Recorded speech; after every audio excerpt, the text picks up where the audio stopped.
students. So today we can go to the top of the again part 1. तर part 1 मधल्या पुढच्या प्रकरणाकडे आपण जाऊ. तर आपण पहिल्या पार्टचं एक प्रकरण पूर्ण केलं, अँगल अँड इट्स मेजरमेंट, आणि दुसऱ्या पार्टचं कॉम्प्लेक्स नंबर्स. बरोबर. तर दुसरं चॅप्टर किंवा प्रकरण आहे that is slightly you have to know trigonometry. Trigonometry आणि त्याच्यातले दोन भाग आहेत.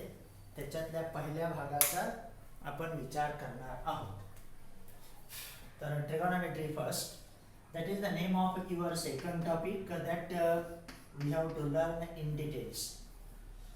तर बघा, now up to 10th standard we can learn that topic in case of that of the limited measure of angles or specially for that of the right angled triangle.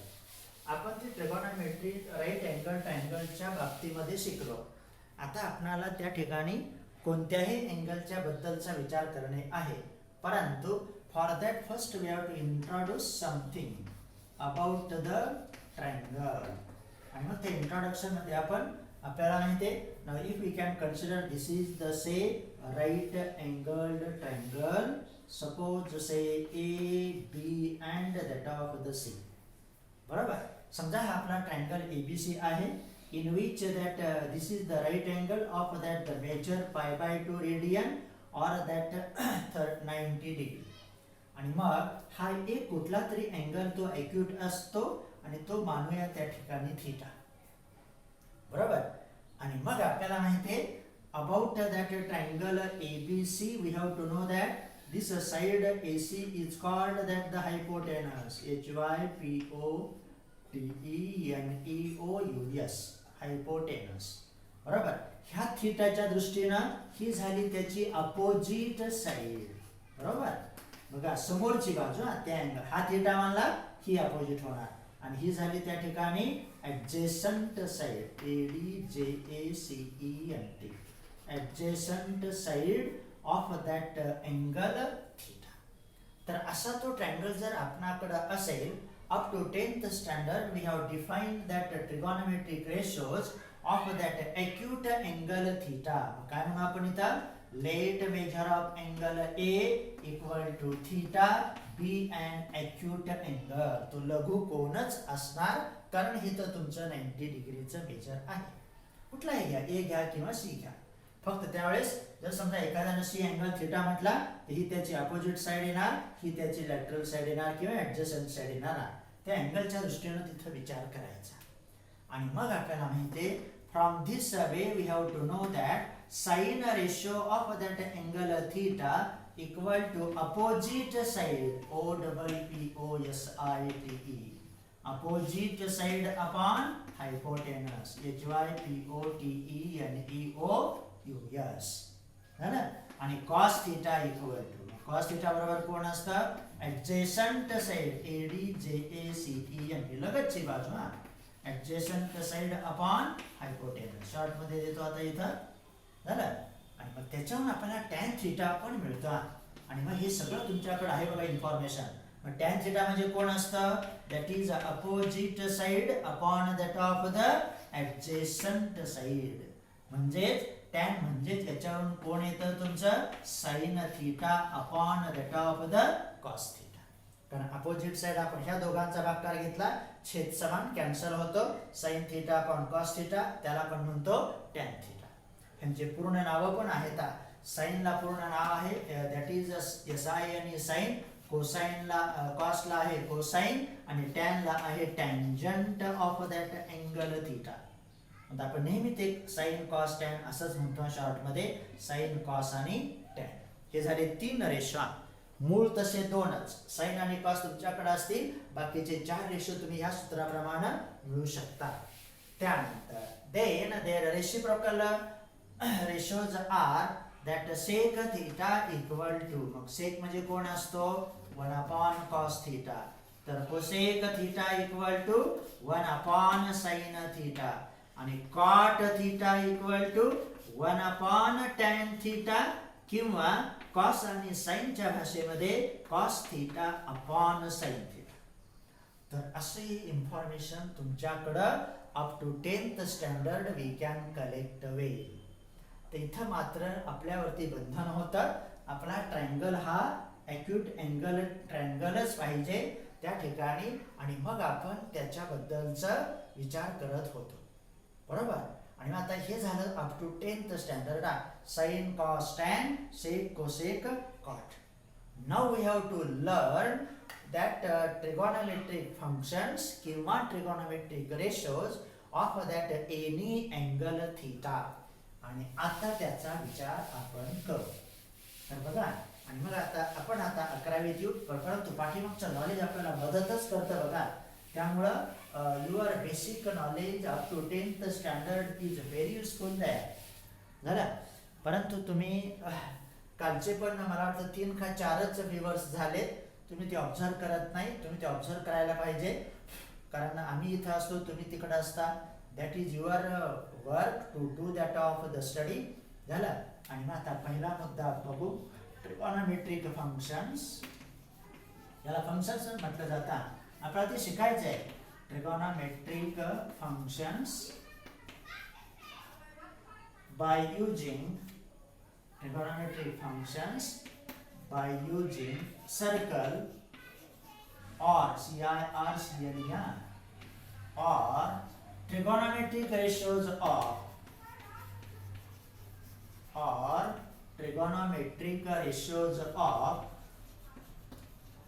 any angle. आता आपला कोण हा कोणताही असेला, फक्त विचार करताना आपण थोडंसं आता हायर किंवा ब्रॉड वेनं थिंकिंग करायचं आहे. आतापर्यंत आपण रिस्ट्रिक्ट होतो, राईट अँगल ट्रायंगलच्या दृष्टीनेच त्यांना डिफाईन केलं. आता आपण कोणत्याही अँगलचे ट्रिगोनोमेट्रिक फंक्शन्स किंवा ट्रिगोनोमेट्रिक रेशोज मिळवणार. रेशोज का? कारण तो कोणाचा तरी भागाकार होता, भागाकार किंवा त्या ठिकाणचं प्रमाण होतं, रेशो होता. मग तसंच आहे इथं पण. आता इथं काय घडतंय ते बघूया. तर सी दॅट. आणि मग आता फर्स्ट इथे नावच आहे बघा त्या पॉईंटचं, काय? Trigonometric functions by using circle. आणि मग आता सर्कलचा आपण उपयोग करणार आहे. आपल्या त्या अँगल आणि मेजरमेंट्स मध्ये सुद्धा आपण रेडियन मेजर हे सर्कल वरतीच डिफाईन केलं. डिग्री मेजर मग आपण त्या रोटेशन वरून त्याचा 360वा हिस्सा वगैरे सगळं तुमच्याकडे आलेलं आहे, बरोबर. आणि मग आता ट्रिगोनोमेट्रिक फंक्शन आपण आता कोणत्याही अँगलला डिफाईन करताना कसं डिफाईन करतोय याचा विचार करू. तर त्यासाठी first of all consider the coordinate system in that of the plane of blackboard or plane of paper. त्यासाठी आपल्याला कोऑर्डिनेट सिस्टीम पाहिजे. काहीतरी सिस्टीम असल्याशिवाय आपण शिकू शकत नाही, बरोबर. तसंच आहे इथं पण. आणि मग consider that of the circle whose centre is at origin O and that of the radius R. तर असं हे सर्कल तुम्ही काढायचं त्या ठिकाणी. तुमच्याकडे आहे बघा कंपास, त्याचा उपयोग त्या ठिकाणी तुम्ही करू शकता. झालं.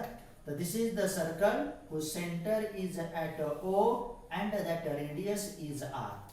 तर त्याचं सेंटर आहे. जे सर्कल कसं घेतलं आपण, that is in standard, that is the standard circle whose centre is the origin of that the system. त्यावेळेस त्याला स्टँडर्ड सर्कल म्हटलं जातं. काय? की ज्याचं सेंटर हे ओरिजिनला आहे आणि radius is that of the small R. तर अशी त्याची त्रिज्या मानू आहे, बरोबर. बघा आता काय काय घडते ते. अगोदर सर्कल घेतलं आपण कुठं, आपल्या सिस्टीम मध्ये, की ज्याच्यामध्ये एक्स अक्ष, वाय अक्ष, ओरिजिन ओ असतो. म्हणजे आपण थोडंसं बाइंड होतो.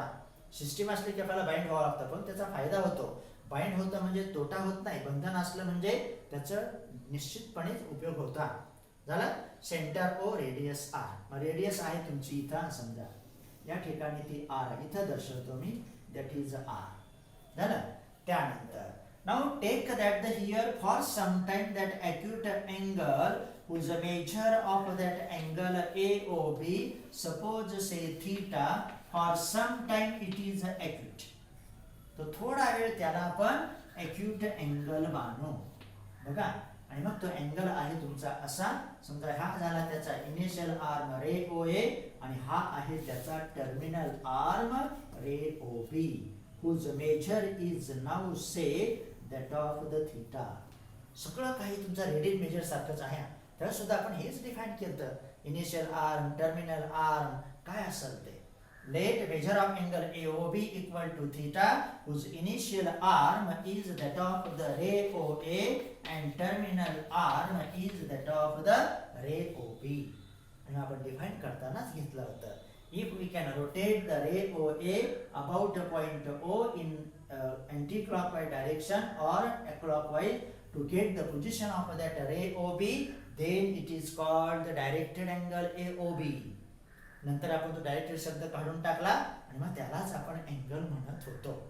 झालं. आणि मग आता एवढं आपल्याला अगोदर त्याची तयारी करावी लागेल. काय काय केलं, अगोदर सिस्टीम तयार केली, एक्स अक्ष वाय अक्ष ओरिजिन, त्याच्यात सर्कल घेतलं, कसं की ज्याचं सेंटर ओरिजिन होतं, रेडियस आर होती. त्यानंतर let us take that measure of angle AOB equal to theta which is for some time acute angle. Then its initial arm is ray OA and terminal arm is that of the ray OB. आणि मग आता आपण जाऊ पुढे. एवढं मानल्यानंतर आणखी काहीतरी मानायचं आहे, तर सी दॅट. त्यानंतर लेट, आणि मग आता आपण पॉइंट कडे जाऊ बघा. Let PXY be any point on. तो कोणताही बिंदू आहे, आपण तो कुठं ते महत्वाचं आहे, त्याच्यावरती सगळं अवलंबून आहे बघा. Let PXY be any point on terminal arm ray OB. तर त्या टर्मिनल आर्म रे OB आणि and that the circle.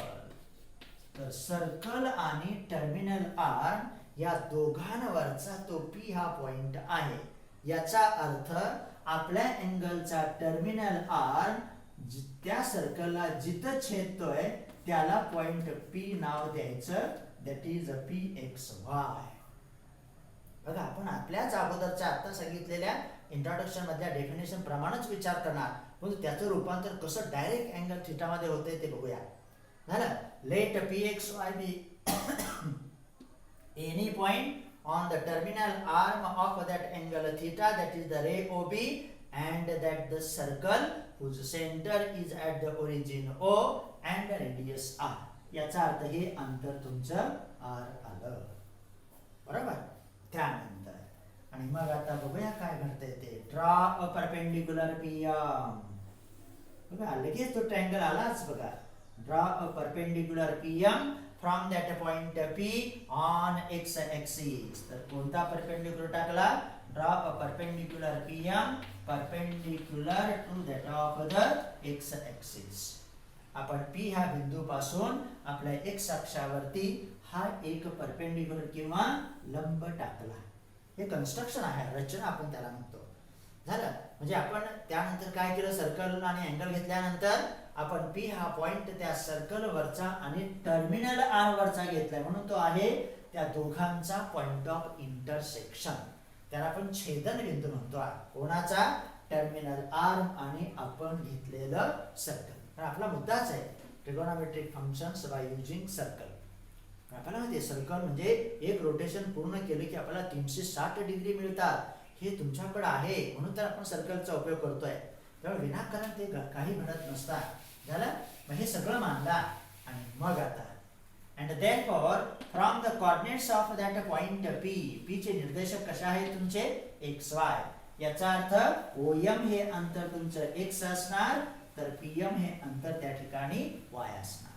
त्यामुळे कोणताही बिंदू आणि y अक्ष यांच्यातलं लंबांतर म्हणजे x निर्देशक असतो, तर कोणताही बिंदू आणि x अक्ष यांच्यातलं लंबांतर म्हणजे y निर्देशक असतो. हे तुमच्याकडे इन्फॉर्मेशन आहे. आता रिपीट होते, ती लक्षात ठेवायचा प्रयत्न करायचा. बरोबर. आणि मग बघा, and therefore from a triangle OMP. मग त्या त्रिकोणामध्ये काय काय इन्फॉर्मेशन आली बघा. Length of OM equal to x, see that. त्यानंतर length of PM equal to that y आणि length of OP equal to that of the R, which is the radius of that the circle. आणि मग आता आपण जाऊ आपल्या आत्ताच्या knowledge कडे.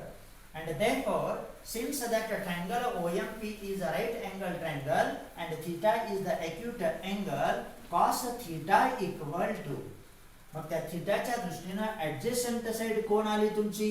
OM. That is length OM, hypotenuse आहे त्याचा लेंथ OP, कर्ण आपण त्याला म्हणतो. किती छान येते बघा. आणि मग cos थीटा बरोबर काय आलं तुमचं? x upon r. काय आलं? cos theta equal to x upon r बरोबर ऍडजेसंट साइड अपॉन हायपोटेनस. तर sin थीटा इक्वल टू, हे आपल्या ट्रायंगल प्रमाण आहे, length of PM upon that length of OP equal to y upon r. आणि हे झालं थीटाच्या ॲक्यूट अँगल साठी. परंतु आता आपल्याला जायचंय कोणत्याही अँगल साठी. मग P हा पॉइंट इथून सुरुवात करू आपण. इथं घेतला, इथून असं रोटेट केलं तर आपल्याला 360 डिग्री मिळतात. तो पॉइंट मात्र कुठं पाहिजे? त्या सर्कल वरती आणि आपल्या terminal arm of that angle theta is there. आणि हीच शब्द प्रयोगाची भाषा. इथं थीटा आपला ॲक्यूट होता आणि मग डिफाइन कसं करतोय ते बघा आपण. and therefore the trigonometric functions, see that, आता ती खरी व्याख्या मिळेल तुम्हाला. therefore the trigonometric functions or ratios, त्याला दुसरा पण शब्द आहे RATIOS. therefore the trigonometric functions or ratios of any angle theta are defined as, हे दोन आले की तुमचं काम संपलं बघा. are defined as cos theta equal to, आणि मग आपल्याकडं P हा पॉइंट आहे आणि तो आपण रोटेट करणार आहोत. प्रत्येक पॉइंट जर सर्कलवरचा घेत घेत घेत घेत आपण अँगलचा टर्मिनल आर्म घेतला तर आपल्याला प्रत्येक पॉइंट आणि प्रत्येक अँगल मिळतो. म्हणून तर ते रोटेशन पूर्ण होतं बघा. 0 ते 360 डिग्री पर्यंतची व्याख्या तर तुम्हाला मिळणार. ती मिळाली की बाकीचा कुठल्याही अँगलचा तुम्हाला प्रश्न मिळतो. आणि मग बघा, then that trigonometric functions or trigonometric ratios of any angle theta are defined as x coordinate of, बघा x म्हणजे कोण आहे आपला? x coordinate of point P divided by distance of that point P from origin. म्हणजे त्या terminal arm वरती आणि circle वरती जो बिंदू येतो त्या बिंदूचा x निर्देशक भागिले त्या बिंदूचं ओरिजिन पासूनचं अंतर, म्हणजेच दुसऱ्या अर्थानं त्या वर्तुळाची त्रिज्या. काहीच नाही, व्याख्यात आपण काही बदल केला नाही. फक्त एनिस अँगल साठी पाहिजे होतं म्हणून आपण तो पॉइंट रोटेट केला की अँगल रोटेट होतो. आणि sin थीटा इक्वल टू, बघा sin theta equal to y upon r आहे. y म्हणजे कोण आता? y coordinate. बघा y coordinate of a point P divided by distance of P from origin. आणि मग हे दोन अँगल तुम्हाला डिफाइन झाले. म्हणजे cos थीटा म्हणजे कोण? त्या टर्मिनल आर्म आणि त्या असणाऱ्या सर्कल वरच्या बिंदूचा x निर्देशक भागिले त्या बिंदूचं ओरिजिन पासूनचं अंतर म्हणजेच cos थीटा. आणि sin theta equal to y coordinate of that point P upon distance of P from that the origin.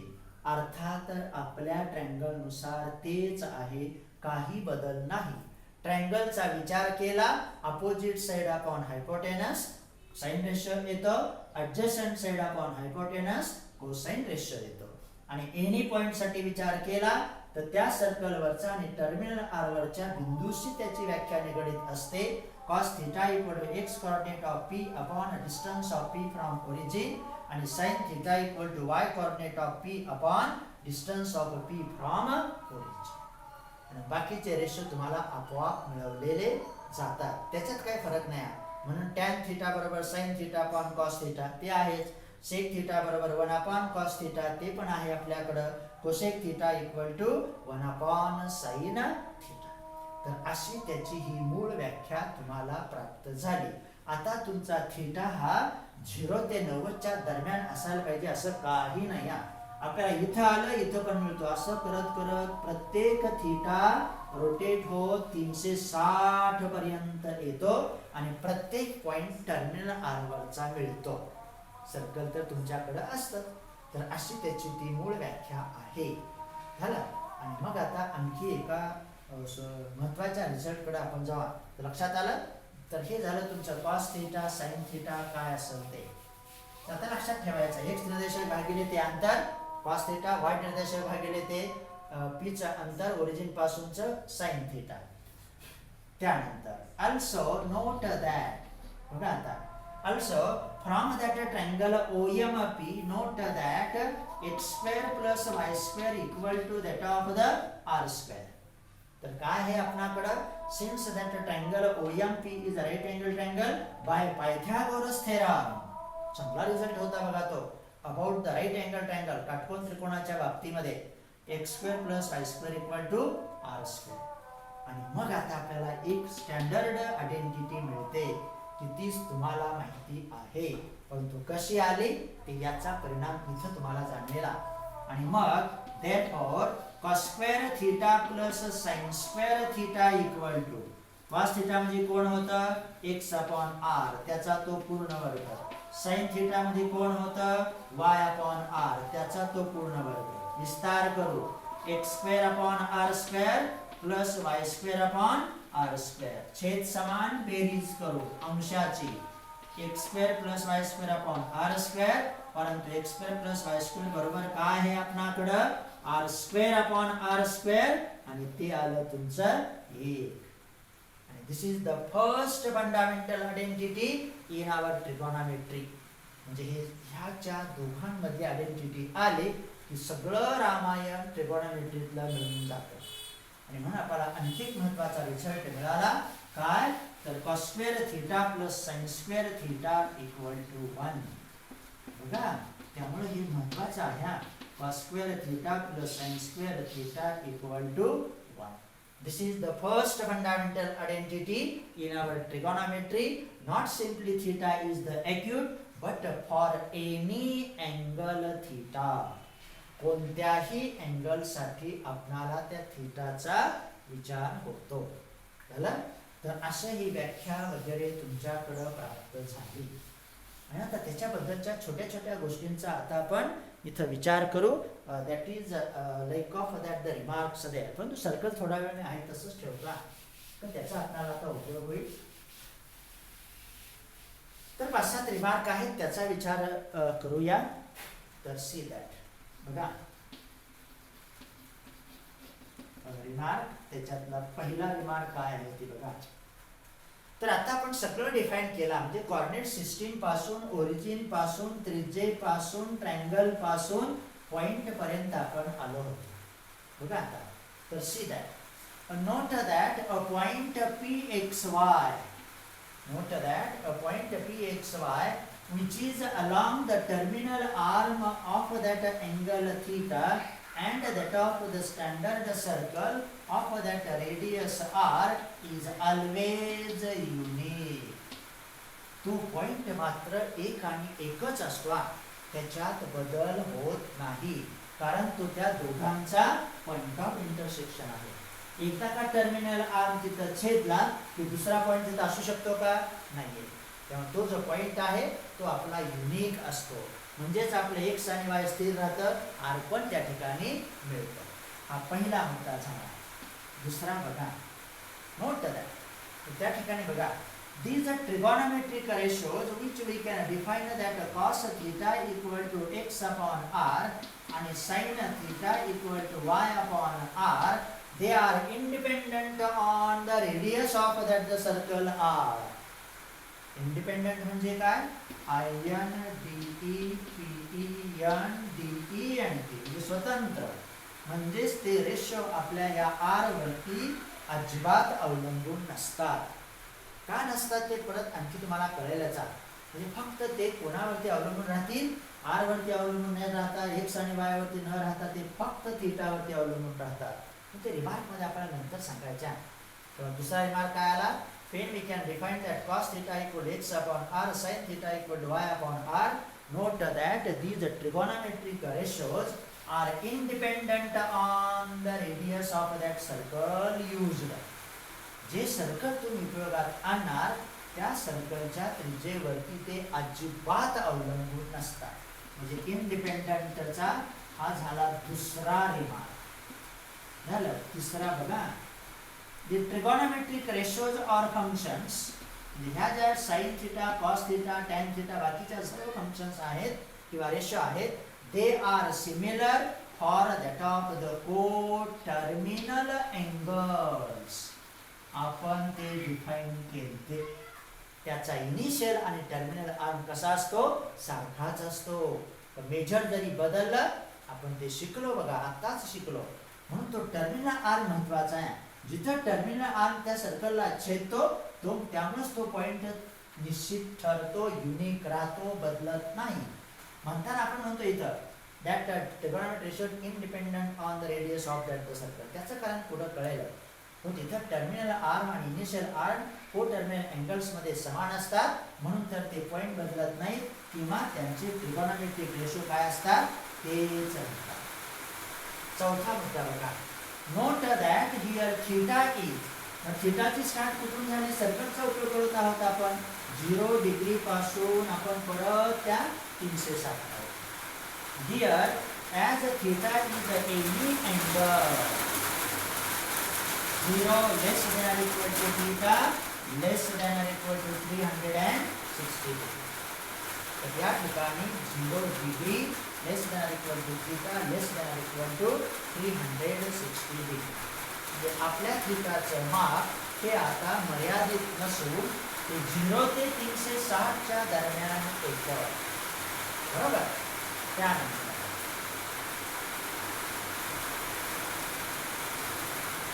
किती झाले तुमचे? युनिक चालं, इंडिपेंडंट चालं, त्यानंतर या ठिकाणी को टर्मिनलचं आलं आणि अबाउट रेट ऑफ 0 डिग्री. तर पावसाला सुरुवात झाली आहे.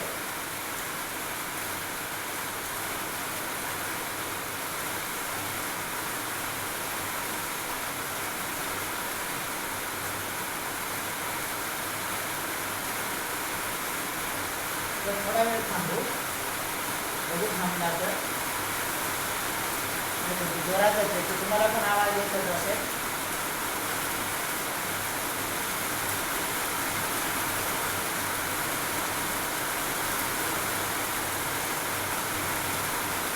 तर थांबू.